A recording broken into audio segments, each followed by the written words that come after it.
법정에서 만식은 비웃듯이 말했습니다. 도장, 내 친구 말자가 찍어줬지. 평생 내 옆에 붙어 있던 게 진짜 친구라 생각했냐? 순애는 경악했고 말자는 차갑게 덧붙였습니다. 미안하다. 순애야, 나도 내 늙은 날 편히 살고 싶었다. 더 충격적인 사실이 드러났습니다. 만식은 다른 여자와 아들까지 두고 있었던 것입니다. 오늘 사연 시작하기 전에 구독과 좋아요는 무료 버튼이니까 꼭 눌러주세요. 여러분께 행운이 찾아올 거예요. 새벽 5시 장터 국밥집 주방에서 처음 올라오는 김이 순애의 얼굴을 하얗게 적십니다. 순애는 커다란 무쇠솥 앞에 서서 국물을 저으며 하루를 시작합니다. 20년 넘게 이 자리에서 국밥을 끓이고 손님들을 맞이하며 살아왔습니다. 60이 넘은 나이지만 순애의 손놀림은 여전히 빠르고 정확합니다. 팔을 썰고 양념을 넣고 밥을 말아내는 모든 동작이 몸에 배어 있습니다. 장터가 열리기 시작하면 하나둘 손님들이 들어오기 시작하죠. 단골 손님들은 순애의 얼굴만 봐도 반갑게 인사를 건넵니다. 아침 일찍 나와 일하는 상인들, 새벽부터 장을 보러 온 할머니들, 출근길에 따뜻한 국밥 한 그릇으로 속을 채우려는 사람들까지 이곳은 늘 사람들로 북적입니다. 순애 씨, 오늘도 국물 맛이 끝내주네요. 단골 할아버지가 국그릇을 비우며 엄지를 치켜 세웁니다. 순애는 미소를 지으며 고개를 숙입니다. 이런 작은 칭찬 하나하나가 순애에게는 하루를 버티게 하는 힘입니다. 국밥집 일은 힘들지만 사람들과 정을 나누는 일은 순애에게 큰 위안이 되었습니다. 겉으로 보기에 순애의 삶은 평온해 보입니다. 매일 같은 시간에 일어나 국밥을 끓이고 손님을 맞이하고 저녁이면 가게 문을 닫고 집으로 돌아가는 일상이 반복됩니다. 하지만 순애의 마음속 깊은 곳에는 늘 작은 불안이 자리 잡고 있습니다. 그 불안의 근원은 바로 남편 만식입니다. 만식은 순애보다 몇 살 위인 60대 중반의 남자입니다. 젊었을 때부터 돈에 대한 욕심이 많았던 만식은 나이가 들수록 그 욕심이 더 심해졌습니다. 만식은 늘 부동산 이야기, 땅 이야기, 재산 이야기를 입에 달고 삽니다. 저녁 식탁에서도 텔레비전을 보면서도 심지어 잠자리에 들기 전에도 만식의 입에서는 돈 이야기가 끊이지 않습니다. 여보, 요즘 저 아래 땅이 얼마에 팔린다는데 우리도 땅 하나 사두면 나중에 크게 오를 거 아니요. 이 국밥집 건물도 제법 값이 나갈 텐데 팔면 제법 큰 돈이 되겠어. 만식의 이런 말들은 순애의 귀에 거슬렸지만 순애는 참았습니다. 부부가 함께 산 지 30년이 넘었고 이제 와서 남편과 다투고 싶지 않았습니다. 순애는 그저 남편의 말을 한 귀로 듣고 한 귀로 흘려보냈습니다. 하지만 만식의 욕심은 날이 갈수록 점점 더 커져만 갔습니다. 처음에는 그저 입으로만 떠들던 만식이었지만 요즘에는 실제로 부동산 중개소를 드나들고 어디선가 전화를 받으며 수상한 행동을 보이기 시작했습니다. 순애는 남편의 변화를 느끼면서도 애써 모른 척했습니다. 알고 싶지 않은 진실이 있을까봐 두려웠기 때문입니다. 그래도 순애에게는 위로가 되는 사람이 있었습니다. 바로 오랜 친구 말자입니다. 말자는 장터에서 노점상을 하며 살아가는 여자로 순애와는 20년 넘게 친구로 지내왔습니다. 말자는 늘 순애의 국밥집에 들러 차 한 잔을 마시며 수다를 떨었습니다. 순애가 남편 때문에 속상한 일이 있으면 말자는 늘 곁에서 들어주고 위로해 주었습니다. 순애야, 남자들은 다 그래. 나이 들수록 돈 욕심이 많아지는 거야. 너무 신경 쓰지 마. 말자의 말은 순애에게 큰 위안이 되었습니다. 하지만 가끔 말자의 얼굴에 스치는 알 수 없는 표정이 순애의 마음을 불편하게 만들었습니다. 말자는 웃고 있지만 그 웃음 뒤에 무언가 다른 감정이 숨어 있는 것처럼 느껴졌습니다. 순애는 그저 기분 탓이라고 생각하며 넘겼습니다. 20년을 함께한 친구를 의심할 이유가 없었으니까요. 어느 날 저녁 순애는 국밥집 정리를 마치고 집으로 돌아가는 길에 만식을 마주쳤습니다. 만식은 부동산 중개소 앞에서 누군가와 이야기를 나누고 있었습니다. 순애는 멀리서 만식의 모습을 지켜봤습니다. 만식의 표정은 진지했고 손에는 서류 봉투를 들고 있었습니다. 순애는 가슴이 철렁했습니다. 만식이 또 무슨 일을 벌이려는 건지 불안했습니다. 하지만 순애는 직접 물어볼 용기가 나지 않았습니다. 만식에게 물으면 당신이 알 필요 없는 일이오라며 화를 낼 게 뻔했기 때문입니다. 순애는 그저 집으로 돌아가 잠자리에 누웠지만 잠은 쉽게 오지 않았습니다. 머릿속에서는 온갖 불안한 생각들이 꼬리에 꼬리를 물고 이어졌습니다. 며칠 후 순애는 국밥집에서 설거지를 하고 있는데 말자가 들어왔습니다. 말자는 평소와 달리 표정이 어두워 보였습니다. 순애야, 오늘 잠깐 이야기 좀 할 수 있을까? 순애는 고개를 끄덕이며 말자를 안쪽 자리로 안내했습니다. 말자는 차를 한 모금 마시더니 입을 열었습니다. 순애야, 요즘 만식 씨가 이상하지 않아? 순애는 깜짝 놀라며 말자를 쳐다봤습니다. 무슨 말이야? 말자는 잠시 망설이다가 작은 목소리로 말했습니다. 내가 장터에서 들은 소문인데 만식 씨가 요즘 부동산 중개인이랑 자주 만난다더라. 그리고 어떤 여자랑도 연락하고 있다는 소문이 있어. 순애는 가슴이 철렁 내려앉았습니다. 말자의 말이 사실인지 확인할 길은 없었지만 순애의 머릿속에는 이미 불안이 자리 잡기 시작했습니다. 순애는 애써 침착하게 대답했습니다. 그냥 소문이겠지. 장터에서 도는 소문이 다 사실이면 세상에 거짓말이 어디 있겠어. 하지만 말자는 고개를 저었습니다. 순애야, 나도 그냥 넘기려고 했는데 내가 직접 본 거야. 만식 씨가 어떤 여자랑 카페에서 만나는 걸 봤어. 그것도 한두 번이 아니야. 순애는 말문이 막혔습니다. 말자가 거짓말을 할 이유가 없었습니다. 말자는 20년을 함께한 친구였고 순애를 속일 사람이 아니었습니다. 순애는 손이 떨렸지만 애써 평정을 유지하려고 애썼습니다. 알았어, 말자야. 걱정해줘서 고마워. 내가 한번 확인해 볼게. 말자는 순애의 손을 꼭 잡으며 말했습니다. 순애야, 너무 상처받지 마. 내가 곁에 있잖아. 순애는 고개를 끄덕였지만 마음속 깊은 곳에서는 이미 무너지기 시작하고 있었습니다. 그날 밤 순애는 집에 돌아와서도 말자의 말을 떨칠 수 없었습니다. 만식은 평소처럼 텔레비전을 보고 있었고 순애는 그 옆에 조용히 앉아 있었습니다. 순애는 남편의 옆 얼굴을 바라보며 생각했습니다. 과연 이 사람이 나를 배신할 수 있을까? 30년을 함께 산 사람이 정말 그럴 수 있을까? 하지만 순애의 마음속 불안은 점점 커져만 갔습니다. 순애는 그날 밤 잠을 이루지 못했습니다. 남편의 코 고는 소리가 들려왔지만 순애는 천장만 바라보며 긴 밤을 보냈습니다. 다음 날 아침 순애는 평소보다 일찍 국밥집 문을 열었습니다. 잠을 설친 탓에 눈두덩이 퉁퉁 부어 있었지만 순애는 거울도 보지 않고 주방으로 들어갔습니다. 국물을 끓이고 재료를 손질하는 동안에도 어젯밤 말자가 했던 말이 머릿속에서 맴돌았습니다. 만식이 다른 여자와 만난다는 말, 부동산 중개인과 자주 만난다는 말, 그 모든 것이 순애의 가슴을 짓눌렀습니다.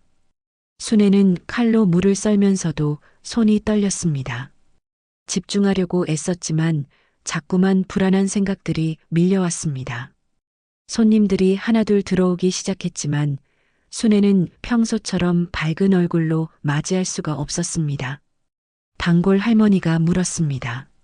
순애 씨, 어디 아파요? 얼굴이 안 좋아 보이네. 순애는 억지로 미소를 지으며 대답했습니다. 아니에요. 그냥 어젯밤에 잠을 못 잤을 뿐이에요. 할머니는 걱정스러운 표정으로 순애를 바라봤지만 더 이상 묻지 않았습니다. 순애는 국밥을 내어주고 다시 주방으로 들어갔습니다. 오늘은 유난히 시간이 더디게 흘러가는 것 같았습니다. 점심시간이 지나고 손님들이 모두 떠나자 순애는 가게 문을 잠시 닫고 집으로 향했습니다.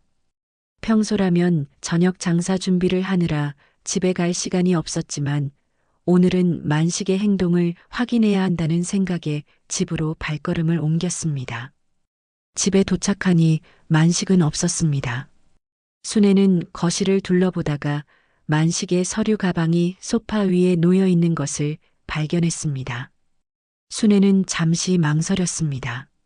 남편의 가방을 뒤진다는 것은 평생 해본 적 없는 일이었습니다. 하지만 불안은 순애를 짓눌렀고 결국 순애는 가방을 열었습니다. 가방 안에는 여러 서류들이 들어 있었습니다. 순애는 하나하나 꺼내 살펴봤습니다. 은행 서류, 부동산 계약서, 그리고 낯선 여자의 전화번호가 적힌 메모지까지. 순애의 손이 떨렸습니다. 그 중에서도 순애의 눈길을 사로잡은 것은 부동산 계약 초안이었습니다. 서류에는 순애와 만식이 함께 소유하고 있는 국밥집 건물의 매매 계약서가 적혀 있었습니다. 그런데 계약서 하단에 찍혀 있는 인감 도장을 보는 순간 순애는 숨이 멎는 것 같았습니다. 그것은 순애의 이름이 새겨진 인감 도장이었습니다. 하지만 순애는 그런 계약서에 도장을 찍은 적이 없었습니다. 순애는 서류를 다시 한번 자세히 들여다봤습니다. 계약서에는 순애의 이름이 또박또박 적혀 있었고 인감 도장까지 선명하게 찍혀 있었습니다. 순애는 가슴이 철렁 내려앉았습니다. 누군가 순애의 이름을 도용해서 계약서에 도장을 찍은 것입니다. 순애는 떨리는 손으로 서류를 내려놓고 생각에 잠겼습니다. 도대체 누가 순애의 인감 도장을 가지고 이런 짓을 했을까? 순애는 기억을 더듬었습니다. 순애의 인감 도장은 늘 집 안서랍 깊숙이 보관되어 있었습니다. 만식도 그 위치를 알고 있었지만 만식 혼자서는 순애 명의의 서류를 만들 수 없었을 것입니다. 그렇다면 누군가 도와준 사람이 있다는 뜻입니다. 순애는 머릿속을 스쳐 지나가는 한 사람의 얼굴을 떠올렸습니다. 바로 말자였습니다. 몇 년 전 순애가 급하게 은행 업무를 볼 일이 있어서 말자에게 잠시 인감 도장을 맡긴 적이 있었습니다. 그때 말자는 내가 잘 보관하고 있을게라고 말하며 도장을 받아갔었습니다. 그리고 며칠 후 말자는 도장을 돌려주었습니다. 순애는 그때 아무 의심 없이 도장을 다시 서랍에 넣어두었습니다. 하지만 지금 생각해보니 말자가 도장을 맡고 있던 그 며칠 동안 무슨 일이 있었는지 알 수 없었습니다. 혹시 말자가 그때 도장을 복제한 것은 아닐까? 순애는 고개를 저었습니다. 말자는 20년을 함께한 친구였습니다. 그런 친구가 자신을 배신할 리 없다고 순애는 믿고 싶었습니다. 하지만 의심의 씨앗은 이미 순애의 마음속에 뿌리를 내리기 시작했습니다. 그날 저녁 만식이 집에 돌아왔습니다. 만식은 평소처럼 소파에 앉아 텔레비전을 켰습니다. 순애는 주방에서 저녁 준비를 하면서도 만식의 뒷모습만 바라봤습니다. 순애는 만식에게 직접 물어볼까 고민했지만 입이 쉽게 떨어지지 않았습니다. 만약 만식이 사실을 인정한다면 그때는 어떻게 해야 할까? 순애는 두려웠습니다. 진실을 마주할 용기가 나지 않았습니다. 그날 밤 순애는 또다시 잠을 이루지 못했습니다. 순애는 침대에 누워 천장을 바라보며 생각했습니다. 만식이 정말 나를 배신하려는 걸까? 그리고 말자도 그 일에 연루되어 있는 걸까? 순애는 믿고 싶지 않았지만 증거는 너무나 명확했습니다. 순애의 눈에서 눈물이 흘러내렸습니다. 순애는 평생 성실하게 살아왔습니다. 남편을 믿고 친구를 믿고 사람들을 믿으며 살아왔습니다. 하지만 지금 순애가 믿었던 모든 것이 무너지고 있었습니다. 다음 날 아침 순애는 다시 국밥집으로 향했습니다. 순애는 평소처럼 국물을 끓이고 손님을 맞이했지만 마음은 무거웠습니다. 그때 말자가 가게 문을 열고 들어왔습니다.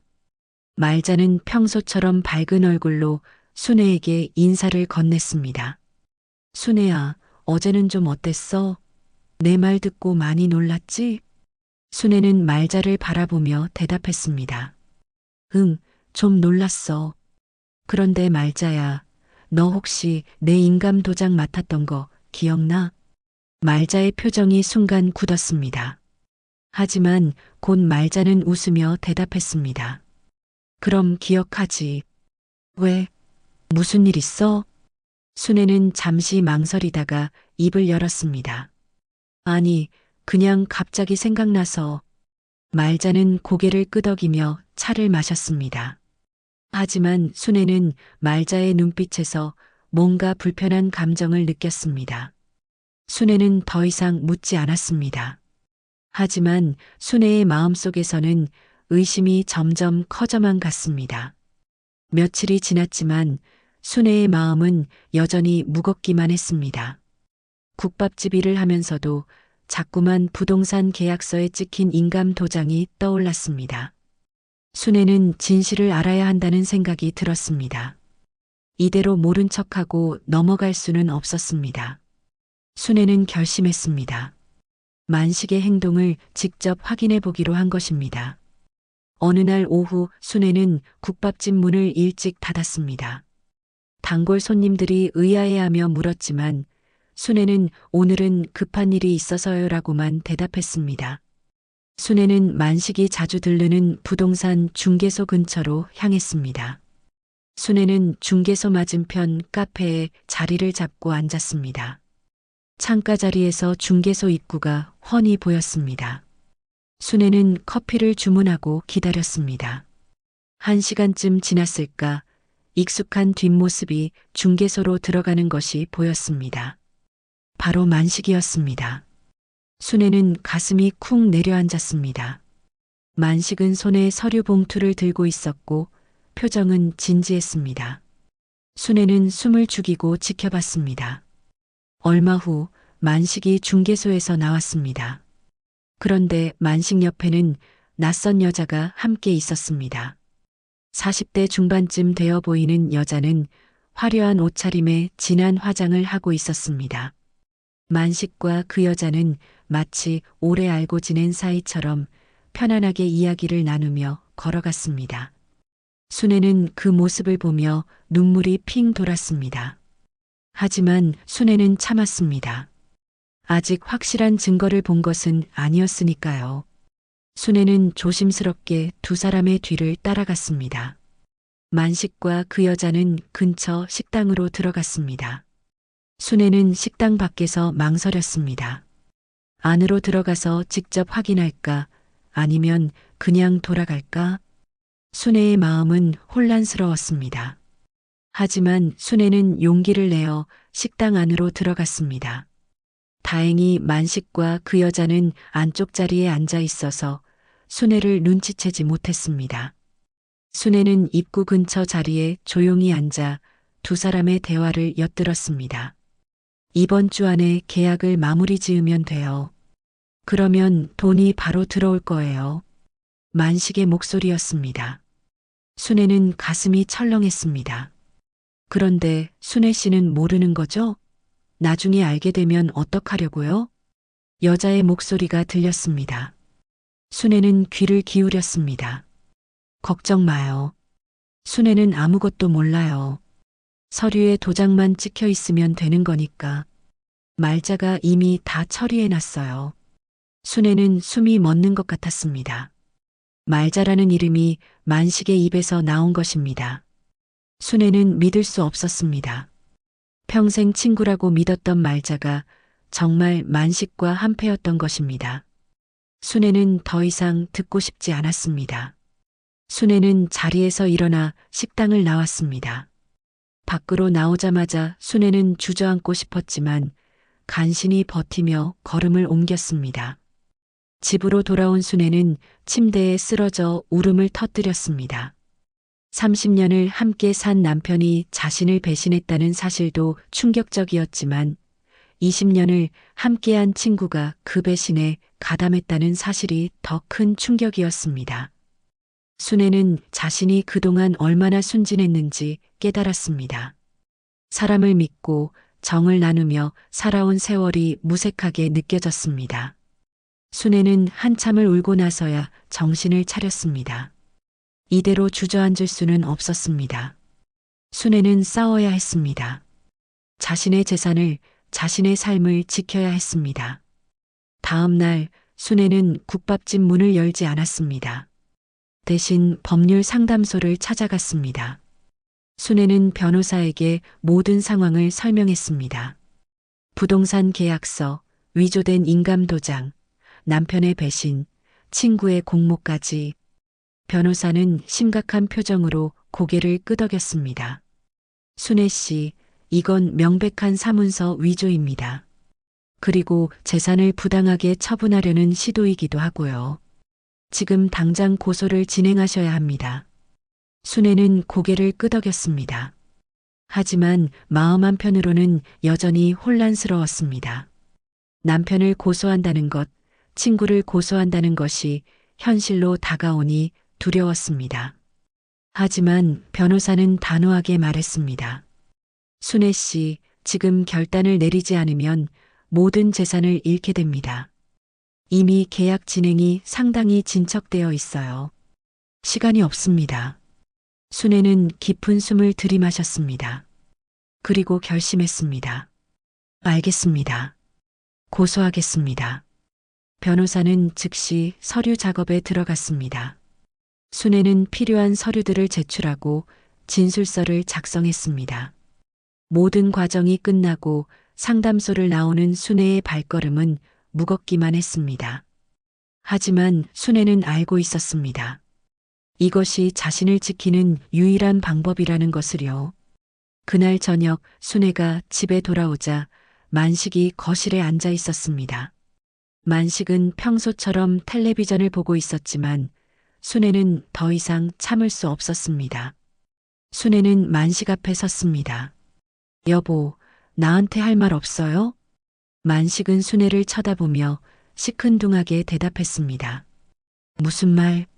순애는 참았던 감정이 터져 나왔습니다. 국밥집 팔려고 한 거, 내 이름으로 위조 도장 찍은 거, 다른 여자 만나는 거 다 알고 있어요. 만식의 표정이 순간 굳었습니다.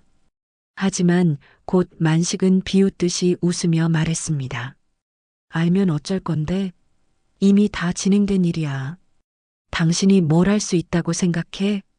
순애는 떨리는 목소리로 대답했습니다. 고소했어요. 당신을 그리고 말자도. 만식의 얼굴이 창백해졌습니다. 뭐? 고소를 했다고? 순애는 눈물을 흘리며 말했습니다. 30년을 함께 살았는데 어떻게 나한테 이럴 수 있어요? 내가 당신한테 뭘 잘못했어요? 만식은 자리에서 벌떡 일어나 소리쳤습니다. 잘못? 당신이 뭘 했는데? 평생 국밥이나 끓이면서 돈 한 푼 제대로 못 벌어온 주제에. 순애는 만식의 말에 충격을 받았습니다. 순애는 평생 성실하게 일했습니다. 국밥집을 운영하며 가정을 지켰습니다. 하지만 만식에게 순애의 노력은 아무 의미가 없었던 것입니다. 순애는 더 이상 할 말이 없었습니다. 순애는 방으로 들어가 문을 잠갔습니다.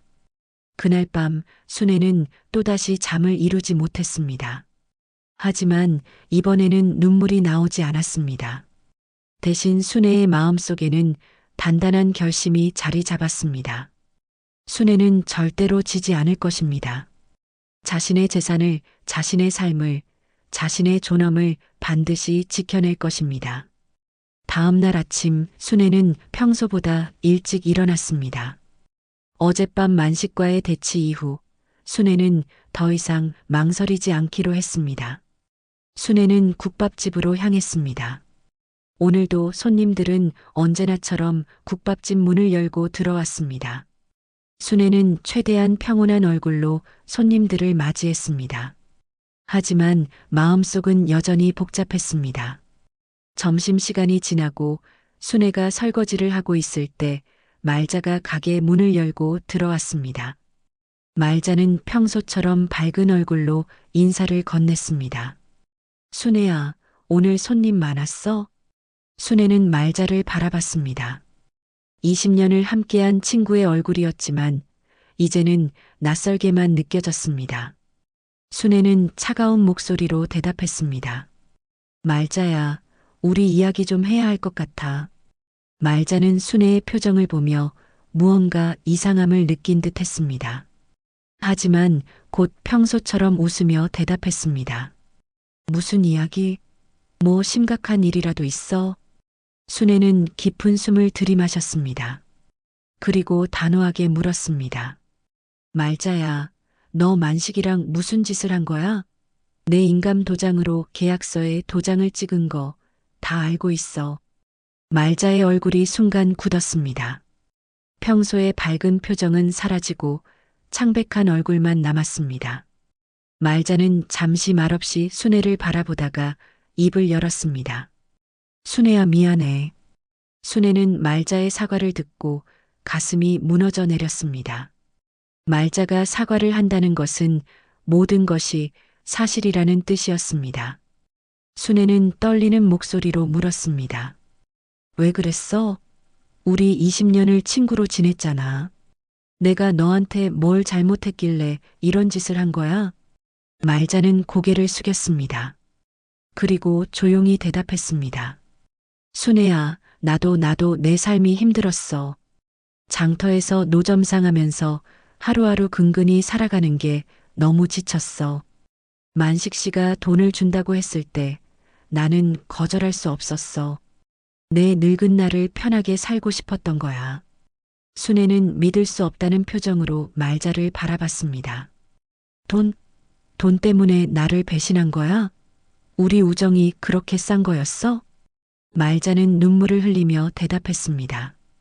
미안해, 순애야. 정말 미안해. 하지만 나도 선택의 여지가 없었어. 만식 씨가 처음에는 그냥 도장만 한번 빌려달라고 했어. 그래서 나는 큰일이 아니라고 생각했어. 하지만 나중에 알고 보니 그게 계약서에 쓰일 거였던 거야. 순애는 말자의 변명을 듣고 화가 치밀었습니다. 그럼 그때라도 나한테 말했어야지. 왜 아무 말도 안 하고 그냥 넘어간 거야? 말자는 고개를 저었습니다. 말할 수 없었어. 만식 씨가 만약 내가 너한테 말하면 나도 끝장이라고 했어. 나는 겁이 났어, 순애야. 순애는 더 이상 말자와 이야기하고 싶지 않았습니다. 순애는 차갑게 말했습니다. 말자야, 나는 너를 고소했어. 변호사를 통해서 법적으로 대응할 거야. 너는 이제 내 친구가 아니야. 말자는 순애의 말을 듣고 얼굴이 하얗게 질렸습니다. 순애야, 제발 나를 용서해줘. 나는 정말 어쩔 수 없었어. 하지만 순애는 고개를 저었습니다. 용서? 넌 내 평생의 친구였어.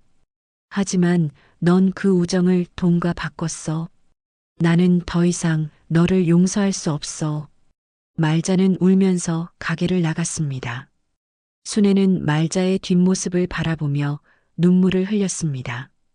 20년 우정이 이렇게 끝나다니 순애는 믿을 수 없었습니다. 그날 저녁 순애가 집에 돌아오자 만식이 짐을 싸고 있었습니다. 순애는 만식을 바라보며 물었습니다. 어디 가려는 거예요? 만식은 순애를 쳐다보지도 않고 대답했습니다. 당신이 고소를 했다면서? 그럼 나도 가만히 있을 수 없지. 나는 떠날 거요. 순애는 만식의 말에 허탈하게 웃었습니다. 떠나요? 어디로요? 그 여자한테로요? 만식은 비웃듯이 대답했습니다. 그래요. 그 여자는 나를 이해해줘요. 당신처럼 매일 잔소리만 하는 사람이 아니라고. 순애는 가슴이 찢어지는 것 같았습니다. 30년을 함께 산 남편이 이렇게 쉽게 자신을 버린다는 사실이 믿기지 않았습니다. 순애는 떨리는 목소리로 물었습니다. 당신 정말 양심도 없어요? 내가 30년 동안 당신을 위해 뭘 했는데 이렇게 나를 버리는 거예요? 만식은 차갑게 대답했습니다. 양심? 양심으로 밥 먹고 살 수 있어요? 나는 이제 새로운 삶을 시작할 거요. 당신은 그냥 당신 국밥집이나 계속 운영하면서 살아요. 순애는 더 이상 할 말이 없었습니다. 만식은 짐을 다 싸고 집을 나갔습니다. 순애는 텅 빈 거실에 홀로 남겨졌습니다. 순애는 주저앉아 울음을 터뜨렸습니다. 남편도 떠나고 친구도 떠나고 이제 순애에게 남은 것은 아무것도 없는 것 같았습니다. 하지만 순애는 알고 있었습니다. 이대로 무너질 수는 없다는 것을요. 순애는 눈물을 닦고 일어났습니다. 순애는 변호사에게 전화를 걸었습니다. 변호사님, 저 순애입니다. 남편이 집을 나갔어요. 이제 어떻게 해야 하죠? 변호사는 침착하게 대답했습니다. 순애 씨, 걱정하지 마세요. 우리가 증거를 확보하고 있으니까 법적으로 대응할 수 있습니다. 그리고 한 가지 좋은 소식이 있어요. 부동산 등기부를 확인해 보니 순애 씨 명의로 남아있는 땅이 있더군요. 순애는 깜짝 놀라며 물었습니다. 제 명의로요? 그게 무슨 말이에요? 변호사는 설명했습니다. 예전에 만식 씨가 빚을 정리할 때 세금 문제 때문에 일부 땅을 순애 씨 명의로 돌려놓았던 것 같습니다. 그 땅이 아직도 순애 씨 명의로 남아 있어요. 이건 큰 행운입니다. 순애는 믿을 수 없었습니다. 자신도 몰랐던 재산이 자신의 명의로 남아 있다니. 순애는 희망을 느꼈습니다. 아직 모든 것이 끝난 것이 아니었습니다. 순애는 싸울 수 있었습니다. 다음 날 아침 순애는 변호사 사무실로 향했습니다. 변호사가 말했던 땅 문서를 직접 확인하고 싶었습니다. 변호사 사무실에 도착하자 변호사는 이미 서류를 준비해 놓고 있었습니다. 변호사는 순애를 맞으며 말했습니다. 순애 씨, 여기 등기부등본입니다. 보시면 알겠지만 이 땅은 분명히 순애 씨 명의로 등록되어 있습니다. 순애는 떨리는 손으로 서류를 받아들었습니다. 서류에는 순애의 이름이 또박또박 적혀 있었습니다. 순애는 믿을 수 없다는 표정으로 서류를 계속 들여다봤습니다. 이 땅이 정말 자신의 것이라니 순애는 눈물이 핑 돌았습니다. 변호사님, 이게 정말 제 땅이 맞나요? 제가 이런 땅이 있는 줄도 몰랐는데요. 변호사는 고개를 끄덕이며 설명했습니다. 네, 맞습니다. 기록을 확인해 보니 10년 전쯤 만식 씨가 사업 실패로 빚을 지게 되었을 때 채권자들로부터 재산을 보호하기 위해 일부 땅을 순애 씨 명의로 이전했던 것 같습니다. 당시에는 세금 문제도 있었고 법적으로 순애 씨 명의로 해두는 게 유리했던 모양입니다. 순애는 그때를 떠올렸습니다. 10년 전 만식이 사업에 실패하고 빚에 시달릴 때였습니다. 만식은 당시 순애에게 서류에 도장만 찍어달라고 했고 순애는 아무 의심 없이 도장을 찍어주었습니다. 순애는 그게 빚을 정리하기 위한 서류인 줄만 알았지 땅이 자신의 명의로 넘어오는 줄은 몰랐습니다. 만식은 순애에게 그 사실을 알려주지 않았고 순애도 관심을 두지 않았습니다. 하지만 지금 그 땅이 순애를 구해주고 있었습니다. 변호사는 계속해서 설명했습니다. 이 땅은 현재 시세로 봤을 때 상당한 가치가 있습니다. 국밥집 건물보다 훨씬 더 큰 가치죠. 만식 씨가 국밥집을 팔려고 했던 이유도 아마 이 땅 때문이었을 겁니다. 만식 씨는 이 땅이 순애 씨 명의로 남아있다는 걸 몰랐던 것 같습니다. 아니면 알았어도 순애 씨가 모를 거라고 생각했을 수도 있고요. 순애는 가슴이 두근거렸습니다. 자신에게 이런 재산이 있었다니 순애는 믿기지 않았습니다. 하지만 동시에 분노도 치밀어 올랐습니다. 만식은 이 땅을 포기하고 국밥집만 팔아서 도망가려고 했던 것입니다. 순애를 완전히 빈털터리로 만들고 떠나려 했던 것이죠. 변호사님, 그럼 이 땅은 제가 완전히 소유하고 있는 거죠? 만식이 손댈 수 없는 거예요? 변호사는 확신에 찬 목소리로 대답했습니다. 네, 맞습니다. 이 땅은 순애 씨의 단독 소유입니다. 만식 씨가 어떤 방법으로도 처분할 수 없어요. 그리고 만식 씨가 국밥집을 처분하려고 했던 계약도 이미 무효 처리했습니다. 순애 씨가 직접 동의하지 않은 계약이니까요. 순애는 안도의 한숨을 내쉬었습니다. 국밥집도 지킬 수 있고 땅도 자신의 것이라니. 순애는 드디어 희망을 느꼈습니다. 순애는 변호사에게 물었습니다. 변호사님, 그럼 이제 어떻게 하면 되나요? 변호사는 서류를 정리하며 대답했습니다. 이제 법원에서 정식으로 재산 분할과 관련된 소송을 진행하면 됩니다. 만식 씨와 말자 씨의 사문서, 위조건도 함께 처리할 거고요. 증거가 확실하니까 순애 씨께 유리하게 판결이 날 겁니다. 순애는 고개를 끄덕였습니다. 이제 순애는 두렵지 않았습니다. 순애는 싸울 준비가 되어 있었습니다.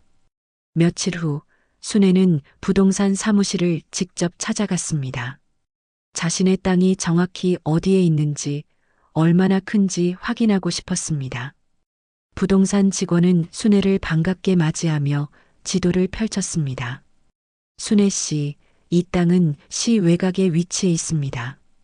면적도 꽤 넓고 요즘 이 지역이 개발 예정 지역으로 지정되면서 땅값이 많이 올랐어요. 10년 전보다 거의 3배 가까이 올랐습니다. 순애는 놀라서 물었습니다. 3배요? 그럼 지금 얼마나 되는 건가요? 직원은 계산기를 두드리며 대답했습니다.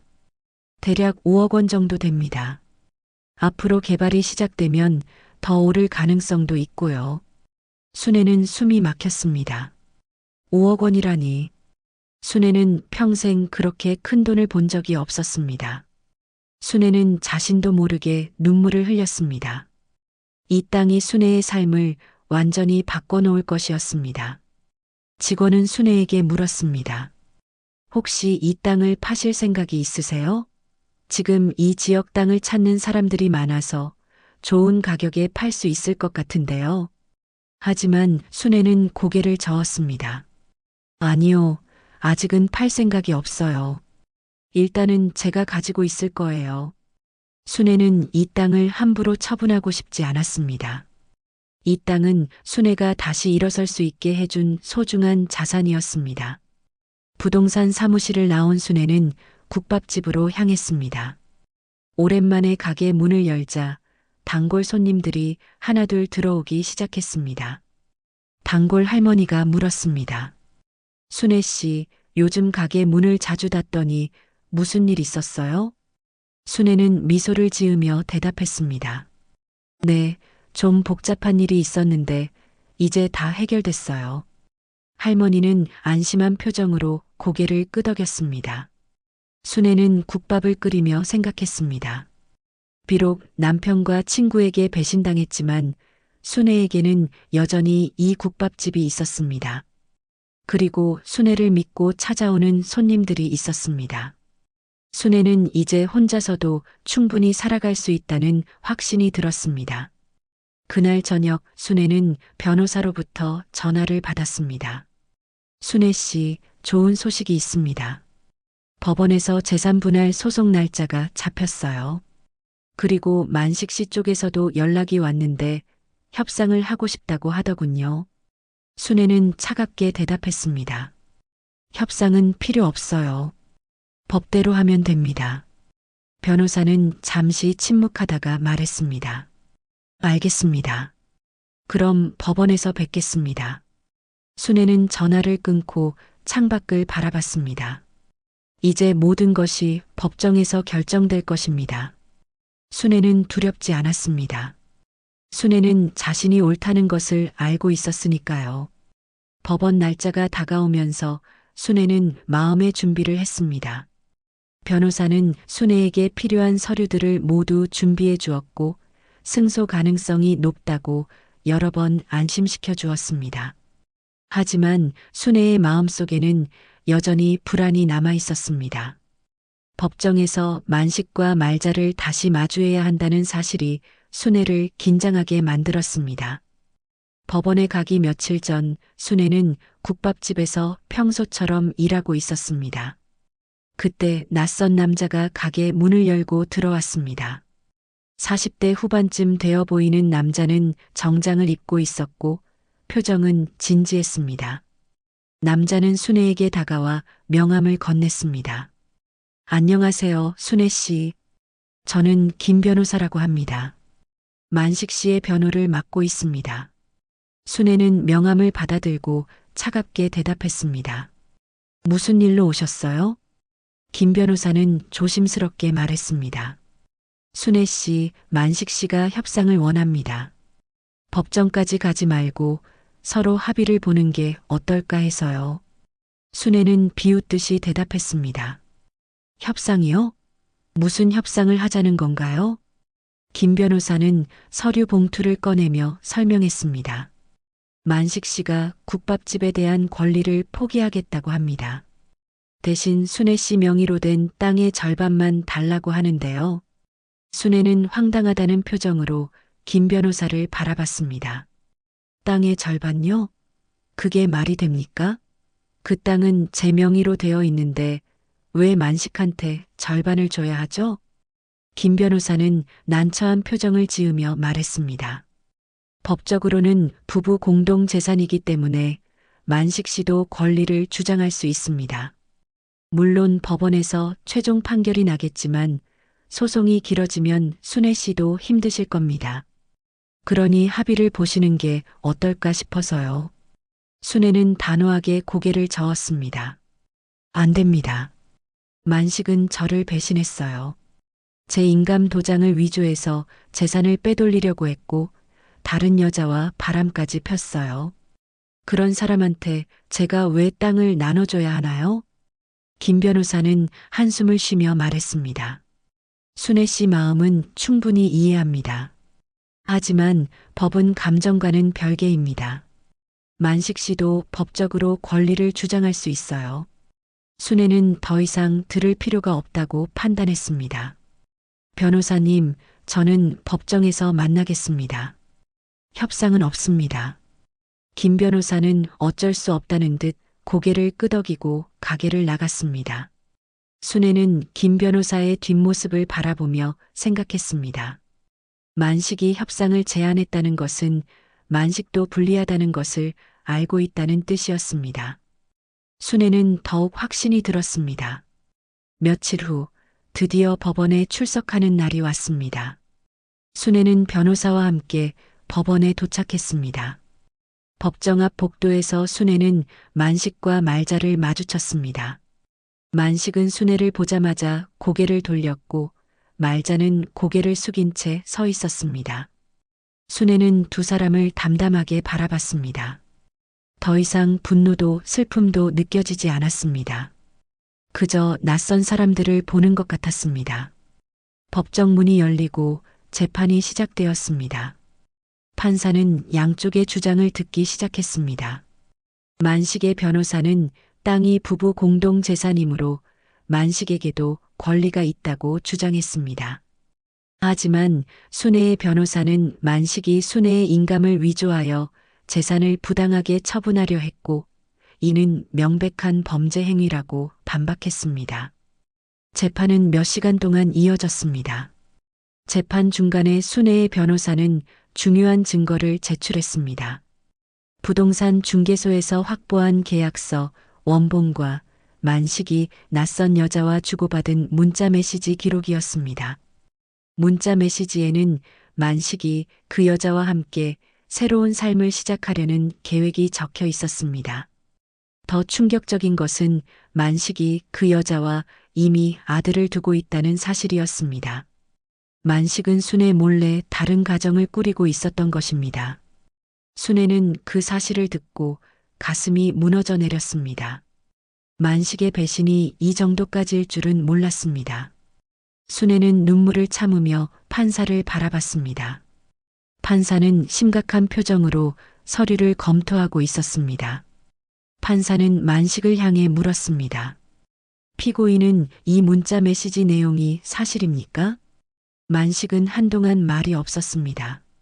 결국 만식은 작은 목소리로 대답했습니다. 예, 사실입니다. 법정안이 조용해졌습니다. 판사는 고개를 끄덕이고 다시 서류를 확인했습니다.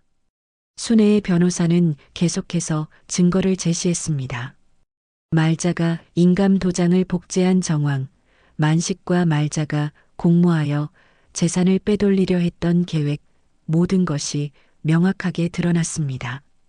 판사는 말자를 향해 물었습니다. 증인은 순애 씨의 인감 도장을 어떻게 사용했습니까? 말자는 눈물을 흘리며 대답했습니다. 죄송합니다. 만식 씨가 돈을 준다고 해서 저는 그냥 한 번만 도와주면 된다고 생각했어요. 순애한테 이렇게 큰 상처를 줄 줄 몰랐습니다. 판사는 엄숙한 표정으로 두 사람을 바라봤습니다. 재판은 오후 늦게까지 이어졌고 마침내 판사가 입을 열었습니다. 판결은 일주일 후에 선고하겠습니다. 양측 모두 그때 다시 출석하시기 바랍니다. 재판이 끝나고 순애는 법정을 나왔습니다. 순애의 변호사는 순애를 격려하며 말했습니다. 순애 씨 잘하셨어요. 판결은 분명 우리에게 유리할 겁니다. 순애는 고개를 끄덕이며 하늘을 바라봤습니다. 이제 일주일만 기다리면 모든 것이 끝날 것입니다. 일주일은 순애에게 길게만 느껴졌습니다. 순애는 국밥집 일을 하면서도 마음이 법원에 가 있었습니다. 판결이 어떻게 나올지 순애는 불안하면서도 기대가 되었습니다. 변호사는 승소할 가능성이 높다고 했지만 순애는 마지막 순간까지 안심할 수 없었습니다. 밤마다 순애는 천장을 바라보며 지난 30년의 세월을 떠올렸습니다. 만식과 함께했던 시간, 말자와 나눴던 우정, 그 모든 것이 이제는 아픈 기억으로만 남았습니다.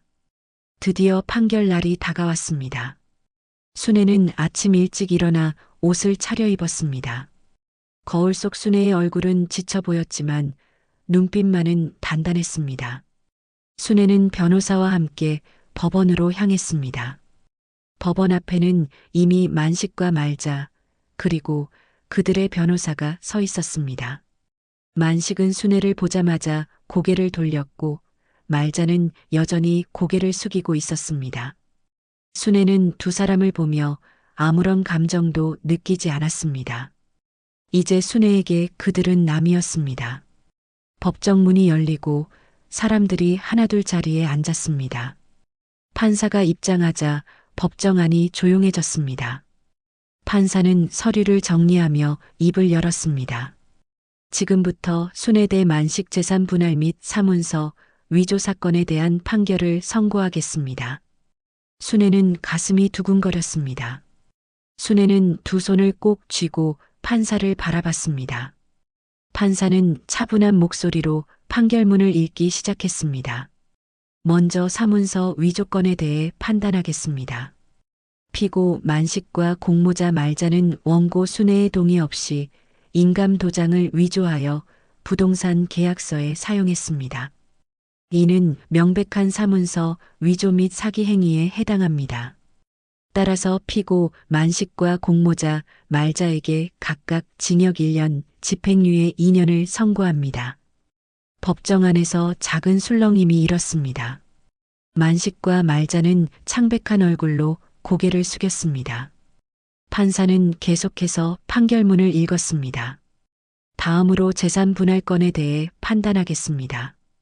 원고 순애 명의로 등록된 토지는 10년 전 채무 정리 과정에서 합법적으로 순의 명의로 이전되었으며 이는 순의 독립적인 재산으로 인정됩니다. 따라서 피고 만식은 해당 토지에 대한 어떠한 권리도 주장할 수 없습니다. 순애는 가슴이 벅차올랐습니다. 땅이 완전히 자신의 것으로 인정된 것입니다. 판사는 계속 말했습니다. 또한 피고 만식이 원고 순애 몰래 다른 여성과 동거하며 자녀를 두었다는 사실이 확인되었습니다. 이는 명백한 혼인 파탄 사유에 해당하며 피고의 귀책 사유가 명확합니다. 따라서 원고가 요구한 이혼 청구를 인용하며 위자료로 피고는 원고에게 3천만 원을 지급해야 합니다. 만식은 의자에 주저앉았습니다. 만식의 얼굴은 흑빛으로 변해 있었습니다. 판사는 마지막으로 말했습니다. 국밥집 건물에 대한 소유권은 원고 순애가 30년간 직접 운영하며 관리의 온점을 고려하여 원고의 단독 소유로 인정합니다. 피고가 부당하게 처분하려 했던 계약은 모두 무효로 합니다. 이상 판결을 마치겠습니다. 판사가 망치를 두드리자 재판은 끝났습니다. 순애는 그 자리에 서서 눈물을 흘렸습니다. 승소했습니다. 순애는 자신의 재산을 모두 지켜냈습니다. 순애의 변호사는 순애의 어깨를 두드리며 축하했습니다. 순애 씨 축하드립니다. 완벽한 승소입니다.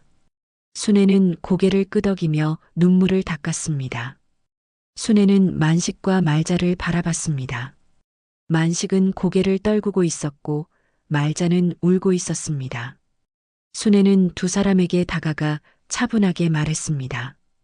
당신들은 돈 때문에 나를 버렸어요.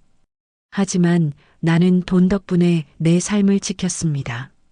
당신들이 탐냈던 그 돈이 결국 당신들을 무너뜨렸어요. 만식은 순애를 쳐다보지도 못했습니다. 말자는 순애에게 용서를 빌었습니다. 순애야, 정말 미안해. 나는 정말 잘못했어. 하지만 순애는 고개를 저었습니다. 말자야, 이제 늦었어. 우리 우정은 이미 끝났어. 너는 내 선택의 대가를 치러야 해. 순애는 더 이상 두 사람과 말하고 싶지 않았습니다. 순애는 법정을 나왔습니다. 밖에는 따뜻한 햇살이 내리쏘고 있었습니다. 순애는 깊은 숨을 들이마셨습니다. 마음이 한결 가벼워진 것 같았습니다. 며칠 후 순애는 만식이 숨겨두었던 가족을 만났다는 소식을 들었습니다. 만식이 함께 살던 여자와 아들이 만식을 찾아왔지만 만식에게 더 이상 줄 것이 없다는 것을 알자 그들도 만식을 떠났다고 합니다. 만식은 결국 혼자 남겨졌습니다. 재산도 없고 가족도 없고 갈 곳도 없는 신세가 된 것입니다. 순애는 그 소식을 듣고도 아무런 감정이 들지 않았습니다. 만식은 스스로 자신의 인생을 망쳤습니다. 말자에 대한 소식도 들려왔습니다. 말자는 집행유예를 받았지만 장터 사람들 사이에서 소문이 퍼지면서 더 이상 장터에서 장사를 할 수 없게 되었습니다. 사람들은 말자를 배신자라고 손가락질했고 말자는 결국 장터를 떠났다고 합니다. 순애는 말자를 불쌍하게 여기지 않았습니다. 말자도 자신의 선택에 대한 책임을 져야 했습니다. 순애는 국밥집으로 돌아왔습니다. 단골 손님들은 순애가 재판에서 이겼다는 소식을 듣고 축하해 주었습니다. 할머니는 순애의 손을 꼭 잡으며 말했습니다. 순애 씨, 정말 잘하셨어요. 이제 편하게 사세요. 순애는 미소를 지으며 고개를 끄덕였습니다. 순애는 이제 새로운 삶을 시작할 준비가 되어 있었습니다. 순애는 주방으로 들어가 국물을 끓이기 시작했습니다. 익숙한 김이 순애의 얼굴을 적셨습니다. 순애는 이 일이 좋았습니다. 사람들에게 따뜻한 국밥을 내어주는 일, 그것이 순애의 삶이었습니다.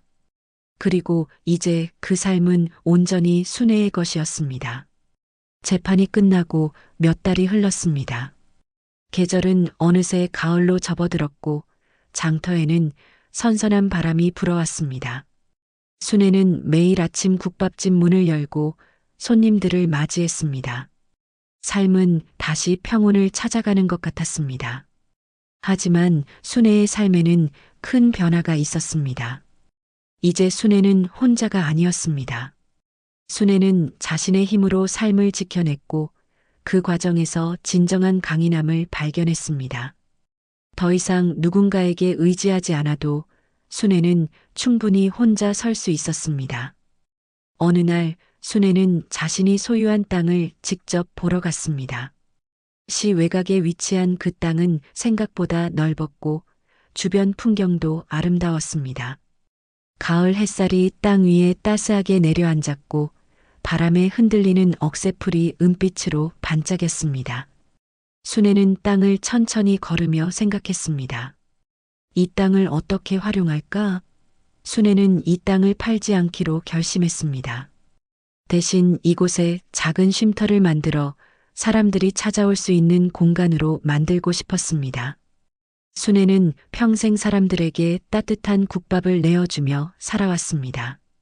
이제는 이 땅에서 사람들에게 쉼을 줄 수 있다면 그것만으로도 충분히 의미가 있을 것 같았습니다.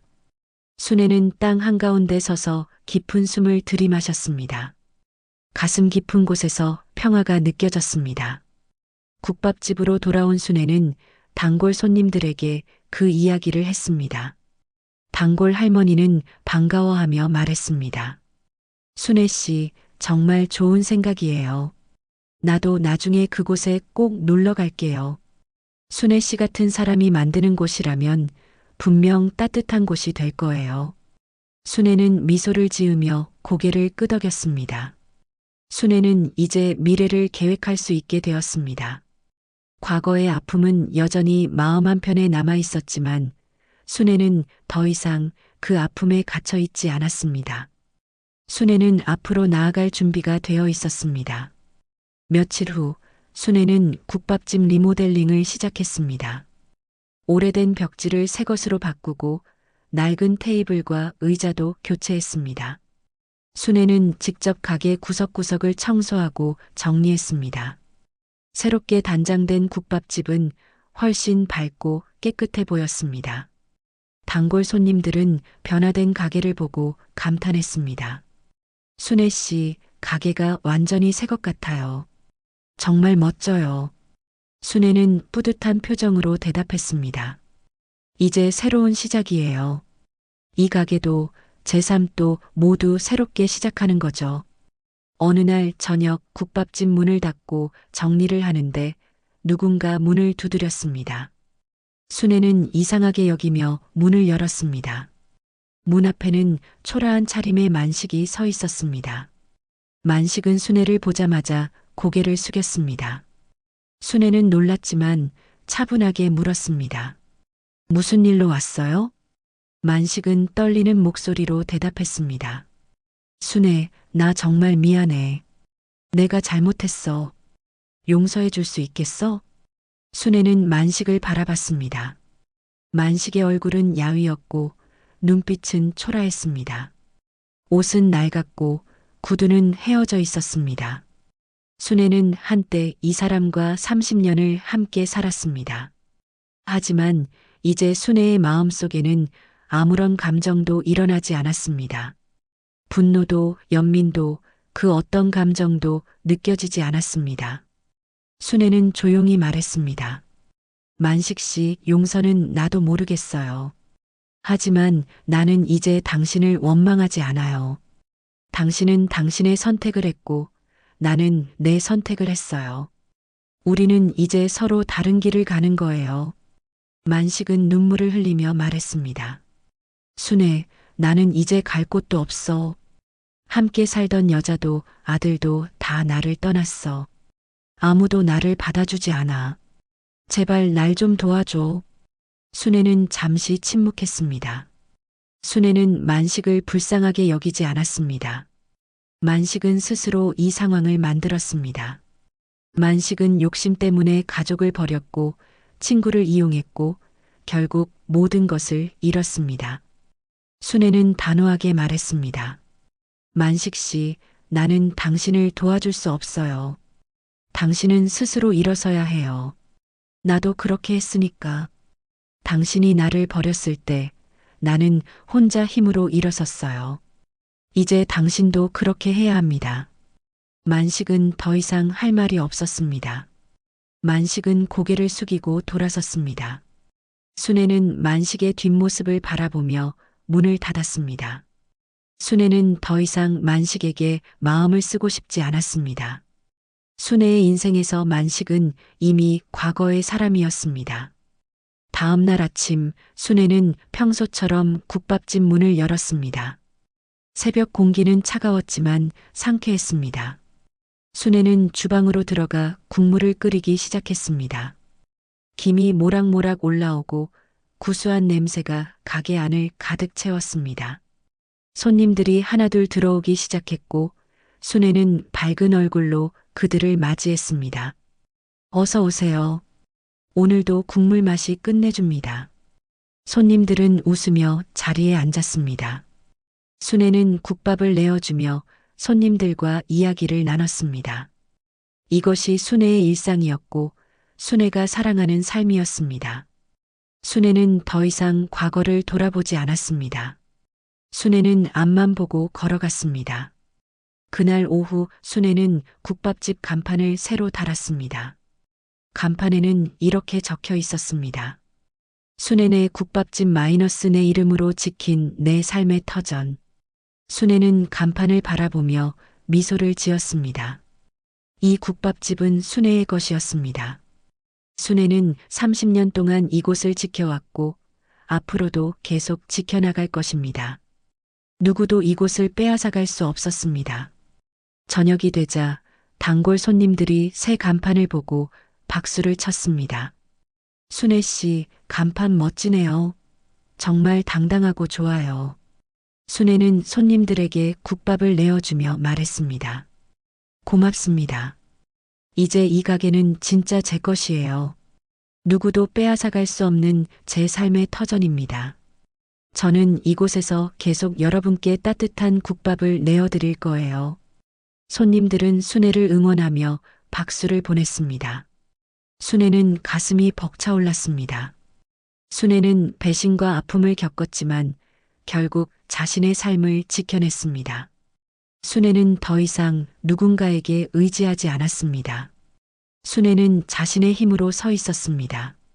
밤이 되어 가게 문을 닫고 순애는 혼자 앉아 차를 마셨습니다. 순애는 창밖을 바라보며 생각했습니다. 인생은 참 예측할 수 없는 것이었습니다. 순애는 평생 남편을 믿고 친구를 믿으며 살아왔습니다. 하지만 그들은 순애를 배신했습니다. 그 과정에서 순애는 많은 것을 잃었지만 동시에 많은 것을 얻었습니다. 순애는 자신의 강인함을 발견했고 혼자서도 충분히 살아갈 수 있다는 자신감을 얻었습니다. 무엇보다 순애는 자신의 가치를 깨달았습니다. 순애는 차를 다 마시고 자리에서 일어났습니다. 내일도 새벽 5시에 일어나 국밥을 끓여야 했습니다. 순애는 불을 끄고 집으로 향했습니다. 밤하늘에는 별이 반짝이고 있었습니다. 순애는 별을 바라보며 조용히 말했습니다. 이제는 내 인생이야. 내 이름으로, 내 힘으로 살아갈 거야. 순애는 당당하게 걸어갔습니다. 순애의 앞에는 새로운 내일이 기다리고 있었습니다. 순애는 더 이상 두렵지 않았습니다. 오늘의 이야기가 울림이 되었다면 주변 분들과 함께 나눠주세요. 당신의 이야기가 누군가의 인생에 닿을지도 모릅니다. 구독과 좋아요, 댓글로 함께 해주시면 앞으로 더 좋은 이야기로 찾아뵙겠습니다.